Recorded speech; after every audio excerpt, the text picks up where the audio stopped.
Ladies and gentlemen, good afternoon, and welcome to first Master the Art of Presenting webinar. We have an exciting and interesting interview coming up. Our interviewee is a keynote speaker at the upcoming Master the Art of Presenting event, which will be in Helsinki, 10th of September, in Scandic Hotel Park. My name is Timo Sorri. I am your host, a presentation designer, and the founder of presentation design agency Havain. I am also the main organizer of Master the Art of Presenting event. Today, we have a very bright young woman who is brain researcher and a PhD candidate in Helsinki University at the Faculty of Behavioral Sciences. Her name is Mona Moisala. Welcome, Mona. Hi, thank you very much. I'm happy to be here. Yeah, great. Where are you exactly right now? I'm at home. This is really cozy, actually. I don't have to be at the office, so it's nice to be at home. Yeah, modern technology. Just before we get away with the interview, just to clear this out of the way for anyone watching this and for myself too. So as a brain researcher, are you able to read people's mind? I think it would be great if I could, but unfortunately, I think I'm no better than the average person at reading minds, unfortunately. Okay. Well, can you, by the way, tell us a little bit about your background? Yeah, so I graduated with a master's degree in cognitive science a few years ago from the University of Helsinki. And I kind of very early on in my studies knew that I wanted to go into brain research. So I did a lot of studies in cognitive psychology and neurobiology. And I also did a semester of studies in neuroscience at the University of Sydney in Australia. And after graduation, I started doing my PhD. So that was about 2.5 years ago, and this time under psychology. So that's my major now. Mm-hmm. And I'm specialized in studying the brain basis of working memory and attention. So I use modern brain imaging techniques in my PhD. Okay. So can you, with the layman's words, tell what is it that you do in your daily work? So what do you study and why do you study it? Well, one major topic that I'm studying right now is what happens in the brain when we're dealing with information overload. So one really good example that I'm studying is what happens to people when they're trying to multitask. So when they're trying to do several things at the same time. And we know that we're basically able to multitask. I mean, for example, we can drive a car while having a conversation with someone. But that's only because driving a car is quite automatic. We don't have to really concentrate on it. But we know that when people are trying to do several things simultaneously that are a little bit more difficult and demand a little bit more concentration, people don't do very well. We're not very good multitaskers. So we're kind of trying to figure out what it is in the brain that's causing this limitation. I mean, there's no reason why we shouldn't be able to multitask perfectly fine. But something in the brain acts as a kind of a bottleneck that prevents this from happening. So how do we study this? Basically, we have people come into the lab and we put them in an fMRI machine. I don't know if you're familiar with it, but it's this big machine that people go and lie on, and we put them into the tube, and basically it measures brain activity. Mm-hmm. And while they're lying in the scanner, they're doing tasks such as trying to read text and listen to speech at the same time. And then we measure what happens in the brain when they're trying to do this. That sounds a lot like many presentations that you see nowadays. So people try to read and listen at the same time. Exactly. This is very closely related to presentations because a lot of presenters, I think it happens really unknowingly, but they kind of force their listeners to multitask, right? Because they present a lot of text and they speak at the same time. And this we know from our lab studies that people find this very difficult to do. Okay, that's great to hear. So how can presenters and people's presentations benefit from what you research? Well, I think presenters can benefit from brain research in general. We know a lot about these limitations in the brain. So we know, for example, how much information a person can keep up in working memory at one time, and we know for how long periods of time people can stay focused and concentrated. We know a lot about memory formations. So, for example, if you want your audience to remember something about the presentation you gave, it's really important to understand how memory traces are formed and what are some ways to enhance that process and to make memory traces stronger, basically. So I think it's really important to presenters to be really aware of these brain limitations and what exactly they are, because I think a lot of people have this idea that basically if your audience is just awake and listening, then whatever information you feed them, they'll take it in, understand it, and remember it the next day.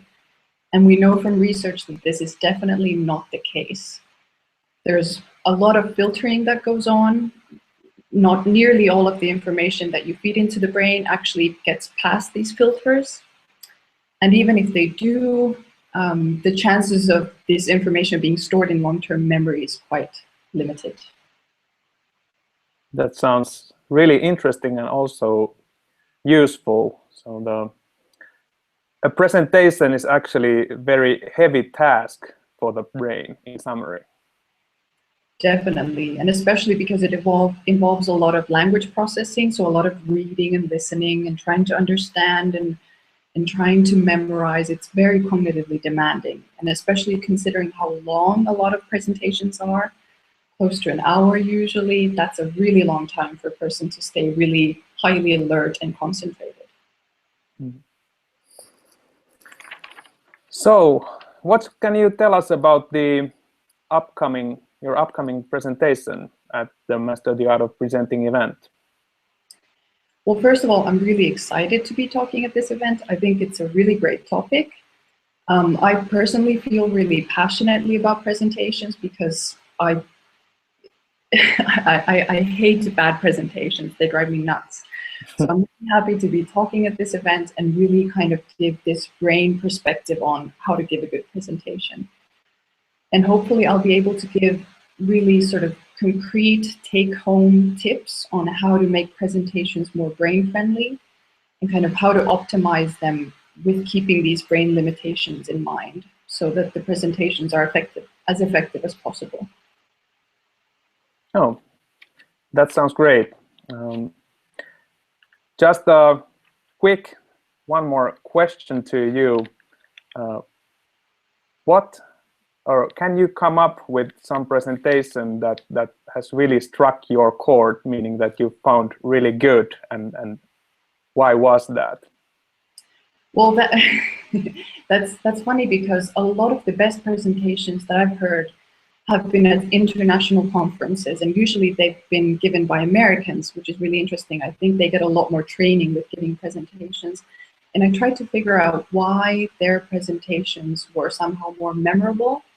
And I think at least one factor was that they often began their presentation by telling something really personal or showing a picture of their research group or their family or something. And that really kind of made the whole thing more personal. So I think I can't pinpoint a certain specific presentation, but these types of presentations always stuck with me a lot more. Okay. Hopefully we will hear something similar from you, because you've gotten really good tips and learnings from international conferences. Yes, hopefully. We'll see. I'm really confident about that. Thank you, Mona. I will just briefly tell about the upcoming event for those of you watching this. Just a second, I will share my screen quickly. So no, sorry. Oops, once more. So here.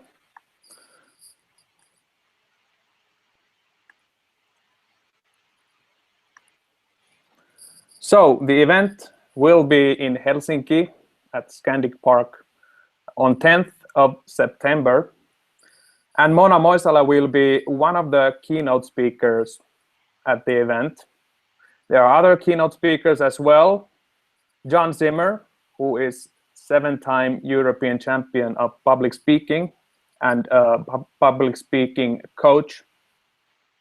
Andre Noel Schaker, he is the Speaker of the Year in Finland.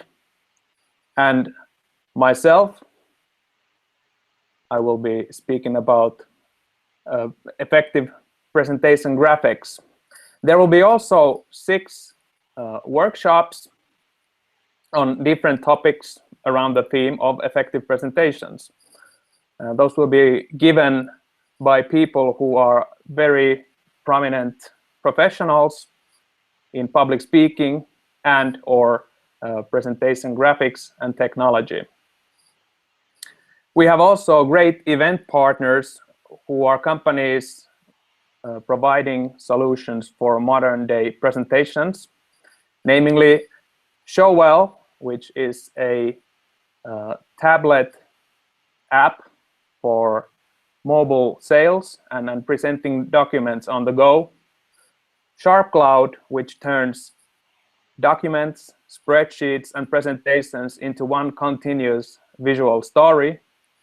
And Saydat, a presentation app for the internet age. You can also learn more about these new technologies at the upcoming event. More information is available at havain.fi/master-the-art. You can find information about the agenda, about the speakers, and about the pricing. And I would like to remind all of you watching this that our super early bird pricing is closing to end. If you register by tomorrow, you will get the super early bird deal. After Wednesday, the 15th of April, the price will go up €55. So it'll be a great day, interesting keynotes, good workshops on the art of effective presentations. I hope I will see many people coming there. Just switched back to watching people in the eye. I hope to see you there. It'll be a great event. And I want to thank you, Mona, for the interview. Thank you. Okay, thanks. And then hopefully see you in September. Bye.